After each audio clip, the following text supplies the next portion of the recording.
Hello बच्चों, क्या हाल चाल है। बच्चों आज है संडे और हमारा पहला दिन है फंडे का, ठीक है ना। तो हम कैसे सीखने वाले हैं, आज खेल खेल के सीखेंगे कि कैसे हम फिजिक्स को या साइंस को खेलते खेलते सीख सकते हैं, जो कि हमारे डेली लाइफ में बहुत सारी एक्टिविटी के थ्रू हम लर्न कर सकते हैं। तो छोटी छोटी एक्टिविटीज़ के थ्रू हम चीज़ों को आज लर्न करेंगे। जैसे मान लीजिए ये फुटबॉल, आपको मज़ा आएगा खेलने में, है ना। ये वॉलीबॉल मान लीजिए है, फुटबॉल तो पैर से खेलते हैं और वॉलीबॉल तो हाथ से खेलते हैं, ठीक है ना। फिर हाल के लिए जस्ट इमेजिन कि हम लोग क्या करने जा रहे हैं, एपिसोड 1 में देखेंगे कि कैसे ये बॉल ऐसे है, रेस्ट पे है, ठीक है ना। जब तक हम इधर इसको ऐसे या ऐसे फेंकेंगे नहीं, तब तक इसका पोजीशन चेंज नहीं होना है। ये बॉल है, कहाँ पे है, रेस्ट पे है, ठीक है। हम इसको ऐसे फेंक दिए, फोर्स लगाए, उठाइए ज़रा, ठीक है। ओहो, बॉल मेरे पास आ गया। तो कैसे आया मेरे पास, हमने इसको फेंका, दूर गया, फिर किसी ने फेंका, मेरे पास आ गया। दैट मीन्स कि अगर हमको इधर उधर इसको ले जाना है तो क्या करना पड़ेगा, फोर्स लगाना पड़ेगा। क्या करना पड़ेगा, फोर्स लगाना पड़ेगा। दैट मीन्स कि हमें एक एक्सटर्नल फोर्स की ज़रूरत पड़ेगी। तो फर्स्ट एपिसोड हमारा इसी पे बेस्ड है। तो थोड़ा थोड़ा हम लोग इसमें पढ़ना शुरू करने वाले हैं। लॉज ऑफ मोशन फिजिक्स में क्लास 9th में भी है, आईसीएससी में जूनियर सेक्शन में भी है, सीबीएसई में भी जूनियर सेक्शन में भी है। आज का सिर्फ और सिर्फ हम खेल खेल में चीज़ें सीखने जा रहे हैं। हिंदी मीडियम के बच्चों के लिए इसका नाम क्या है इस चैप्टर का, गति के नियम। लॉज ऑफ मोशन यानी कि गति के नियम, ठीक है ना। हमारे पास एक क्या था, मान लीजिए एक बहुत बड़ा सा ऐसे लकड़ी का ऐसे टुकड़ा पड़ा हुआ था और एक बच्चा देख रहे हैं ध्यान से, इसको धकेलने की कोशिश कर रहा है। क्या कर रहा है, धकेलने की कोशिश कर रहा है। नीचे जब आ रहे हैं तो देखिए फिर से उसी लकड़ी के टुकड़े रस्सी से बांध के खींच रहा है। क्या कर रहा है, खींच रहा है, ठीक है ना। तो ये जो एक्टिविटी कर रहा है फर्स्ट वाले कंडीशन में बच्चों, इसको हम क्या बोलेंगे, फर्स्ट वाला जो प्रोसेस है इसे क्या बोलते हैं सर, फर्स्ट वाले कंडीशन को हम बोलेंगे बच्चों, ओ सॉरी, आ जाइए आ जाइए जल्दी जल्दी जल्दी। ओके, ये क्या कर रहा है, इस पे पुश, ये इसको धकेल रहा है। इसको लिखते हैं इंग्लिश में पुश, हिंदी में कहते हैं धकेल रहा है, धकेलना, ठीक है ना। और ये क्या कर रहा है भैया, इसको रस्सी से इस डायरेक्शन में खींच रहा है, इसे हम बोलेंगे पुल। क्या बोलेंगे बच्चों, पुल। तो ये क्या कर रहा है, खींच रहा है। दोनों में, पुश और पुल में हो क्या रहा है, बेसिकली हम बस ट्राई कर रहे हैं, हमारी कोशिश है किसी भी तरह से इस लकड़ी के टुकड़ों को इसकी जगह से हटाया जाए, है ना। दैट मीन्स कि we are trying to move this block, wooden block, ठीक है ना। ओके, तो लगा क्या यहाँ पे, this is known as push or pull is known as force. इसे क्या बोलते हैं बच्चों, फोर्स बोलते हैं, ठीक है ना।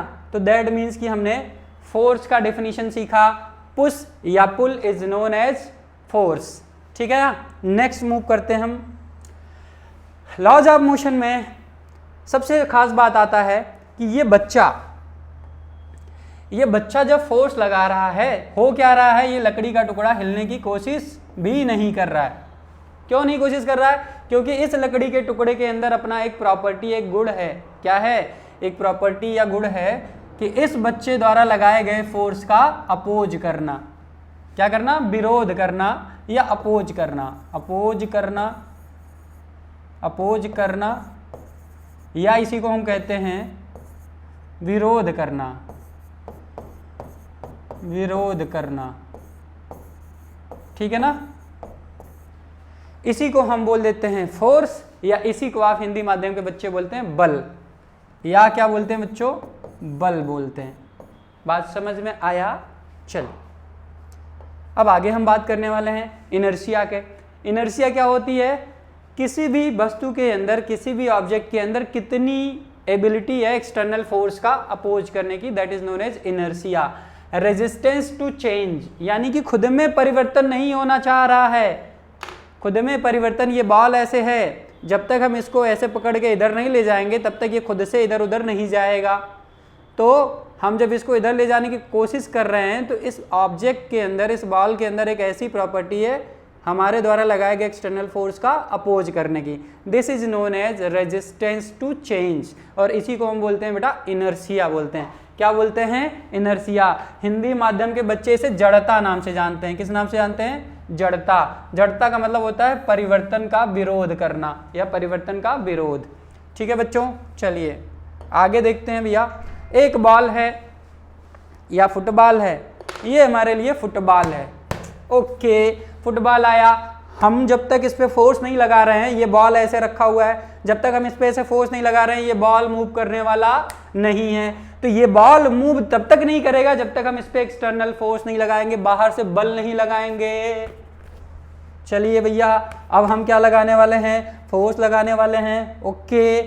ओके, फोर्स लगाएंगे तो क्या होगा यहाँ पे? जैसे मान लो इस बॉल को हम तो अपने हाथ से खेल रहे हैं, ये बच्चा अपने पैरों से खेल रहा है, लेग से खेल रहा है, तो ये फुटबॉल है, हम तो हाथ से खेल रहे हैं, तो हमारे लिए क्या है? ये वॉलीबॉल है। अरे हाँ कि ना? सही बात है।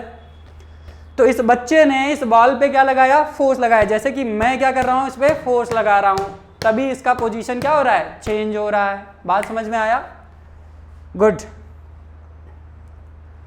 देखिए ये बच्चा खेल रहा है फुटबॉल के साथ, मजे हैं इसके। आज संडे है भैया, फंडे का तारीख। ओ भाई साहब इसको जरा देखिएगा, आपको बहुत मजा आएगा। देखिए ये स्केटिंग कर रहा है, सामने एक पत्थर आया, स्टोन आया, टकराया और गिर गया, टकराया और गिर गया। ऐसा क्यों हुआ? ये बॉल जब इसकी तरफ आ रहा है, ये अपने पैर से इसको ठोकर मार रहा है, तो ये इसी डायरेक्शन में मूव करने लगा। ये बॉल नीचे गिरा, हमने ठोकर मारा तो ये ऊपर जा रहा है, हमने ठोकर मारा तो ये ऊपर जा रहा है। मान लीजिए ये बॉल ऐसे गिर रहा था, ये बॉल ऐसे गिर रहा था, हमने इसको ठोकर मारा, अपने हाथों से ऐसे पुश किया तो ये ऊपर मूव करा। अरे हाँ कि ना? हमने अप्लाई क्या किया? फोर्स। क्या अप्लाई किया? फोर्स। तो फर्स्ट लॉ ऑफ मोशन क्या कहता है? न्यूटन का first law of motion, it is also known as law of inertia. Law of inertia यानी कि जब आप किसी बाहरी वस्तु पे फोर्स लगाते हो तो वस्तु के अंदर कुछ ऐसा गुण होता है ताकि उस बाहरी फोर्स का विरोध करे। क्या करे? बाहरी फोर्स का विरोध करे। उस प्रॉपर्टी को बोलते हैं हम क्या? इनर्शिया, या हिंदी माध्यम के बच्चे क्या बोलते हैं? जड़ता बोलते हैं। समझ में आया? तो न्यूटन का जो पहला नियम है, this is known as law of inertia. इसे हम क्या किस नाम से जानते हैं भैया? लॉ ऑफ इनर्शिया के भी नाम से जानते हैं। लॉ ऑफ इनर्शिया के भी नाम से जानते हैं। Law of inertia. भैया इनर्शिया जनरली दो तरह का होता है, जड़ता दो तरह, मतलब सॉरी इनर्शिया तीन तरह का होता है जनरली। इसके 3 कैटेगरी हैं। कैटेगरी नंबर 1 पहले मैं आपको एक्सप्लेन करूंगा। मान लीजिए ये बॉल था, ये बॉल तब तक अपनी जगह से हिलेगा नहीं जब तक कि इस पर कोई बाहर से फोर्स नहीं लगाओगे। This is known as law inertia of rest. This is known as inertia of rest. यानी कि जड़ता जब स्थिर हो ऑब्जेक्ट तो इनर्शिया जो होगा उसके अंदर जड़ता जो होगी उसे बोलेंगे इनर्शिया ऑफ रेस्ट। क्या बोलेंगे भैया? Inertia of rest. तो इनर्शिया कितने तरह का होता है? 3 तरह का होता है। इनर्शिया ऑफ रेस्ट, ठीक है ना। नेक्स्ट क्या होता है भैया? Inertia of motion. सवाल देखिएगा, ये ऑब्जेक्ट, ये फुटबॉल पहले इस बच्चे की तरफ आ रहा है, बच्चे ने क्या किया? फुटबॉल को अपने पैरों से मारा, तब ये बॉल, ये फुटबॉल इस डायरेक्शन में मूव करने लगा। हम क्या कर रहे हैं? देखिए हमारे पास एक फुटबॉल है ना, हम इसको ऐसे मार रहे हैं तो ये ऊपर की तरफ मूव करने लगा, या एक बॉल ऐसे आ रहा था, इसको हमने ऐसे मारा तो ये ऊपर की तरफ मूव करने लगा। यानी कि अगर इसके गति को हमें रोकना है, इसकी दिशा को परिवर्तन करना है, तब भी हमें इसे बाहर से क्या करना पड़ेगा? एक फोर्स लगाना पड़ेगा। This is known as inertia of motion. Inertia of rest क्या होता है? कोई भी ऑब्जेक्ट तब तक रेस्ट पे रहेगा जब तक बाहर से आप इस पे एक्सटर्नल फोर्स नहीं लगाएंगे, ठीक है ना। या ये ऑब्जेक्ट अपने आप से मूव नहीं करना चाहता है because of law of inertia, because of inertia of rest.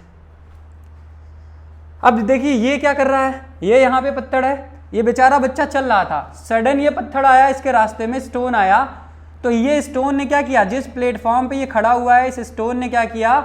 इस स्केटिंग जो प्लेटफॉर्म है, इसे ट्रॉली बोल दीजिए आप, ये जो ट्रॉली है, ट्रॉली को रोक दिया। तो बच्चे की बॉडी क्या चलना चाह रही थी? बच्चे का जो बॉडी है, ये जो स्थिति परिस्थिति जो यहाँ गिर रहा है, क्यों गिर रहा है? क्योंकि ऊपर वाली बॉडी तो चलना चाह रही थी, लेकिन यहाँ पे नीचे इसके पैर पे लगाम लग गया, रुक गया, तो सडन ये क्या किया? ऐसे गिर गया। इसे बोलते हैं टपलिंग भी बोलते हैं अंग्रेजी में, है ना। ये बेचारा गिर गया, ठीक है ना।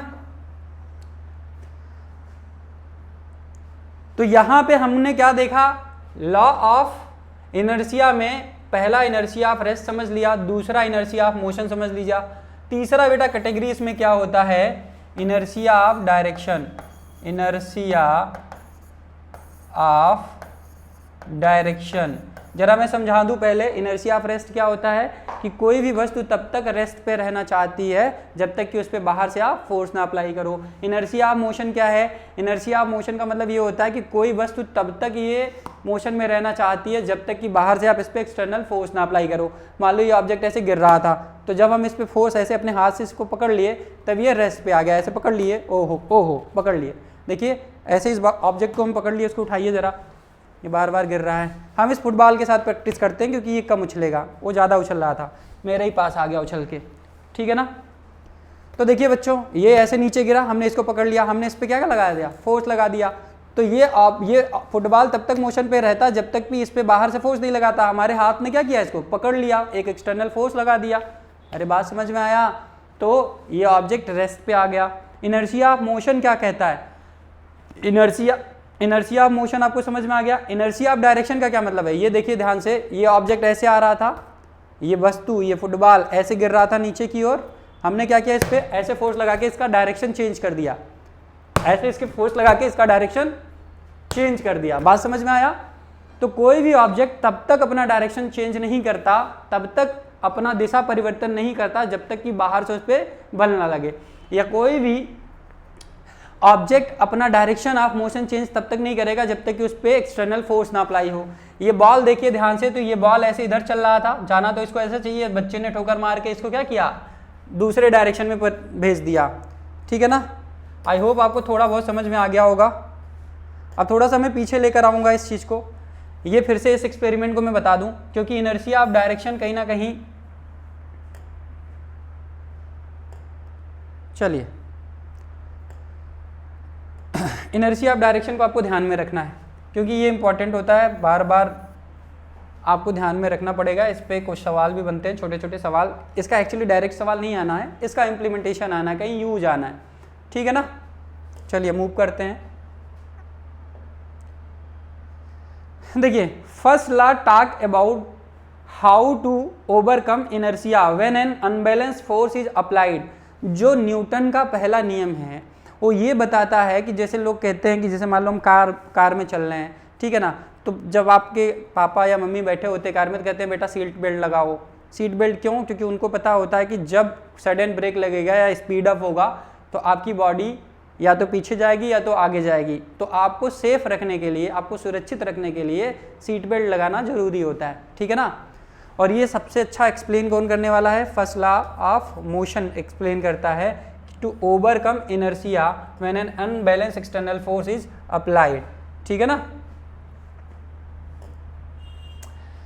सेम चीज वहां पे हो रहा। अगर ये सीट बेल्ट लगाया होता नालायक इंसान, अगर ये बच्चा सीट बेल्ट लगाया होता, ये भोकाल में था, देखिए इस तरफ हमारी तरफ देख रहा है, हमको क्या देख रहा है, गिर गया ना, देखो अभी फिर से देख रहा है हमको, हम लोग को देख रहा है ना कि हम लोग वीडियो बना रहे हैं इसका, ठीक है, गिर गया। तो बेसिकली अगर इसने सीट बेल्ट लगाया होता तो ये टकराने के बाद भी ये उछल के उस पार नहीं जाता दीवार के, ठीक है ना। तो ये क्या है, इसने इसके डायरेक्शन, इसके मोशन को, यहाँ पे इनर्शिया ऑफ मोशन इसे आप बोल सकते हैं, इनर्शिया ऑफ मोशन, इसे क्या बोल सकते हैं बच्चों, इनर्शिया ऑफ मोशन बोल सकते हैं। कि ये चल रहा था कार, आगे दीवार आ गई, इन्होंने सीट बेल्ट लगाया नहीं था, इन्होंने ध्यान नहीं दिया, ब्रेक सही टाइम पे नहीं लगाया, कार क्या हुई, दीवार से ठुक गई और ये भाई साहब दिख रहा होगा चित्रा गए, है ना। सबसे बढ़िया एग्जाम्पल जो आपको देख के बहुत मजा आने वाला है, देखिए वाओ, खींचा जा रहा है, खींचा जा रहा है, ये क्या कर रहा है, अभी क्या कर रहा है, पुल कर रहा है, इसे बोलते हैं हम लोग पुल। इस डायरेक्शन में ये फोर्स लगा रहा है, इस डायरेक्शन में ये बच्चा क्या कर रहा है, फोर्स लगा रहा है, ठीक है ना। अब इसको मैं प्ले कर दूं, एक सेकेंड बच्चों,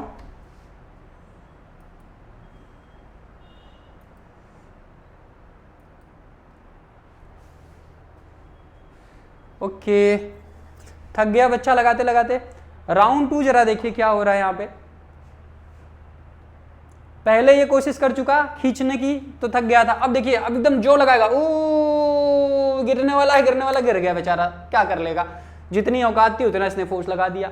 आई होप आपको थोड़ा सा लॉजिक समझ में आया होगा कि जब आप फोर्स लगाओगे तब किसी भी ऑब्जेक्ट का करंट सिचुएशन चेंज हो सकता है।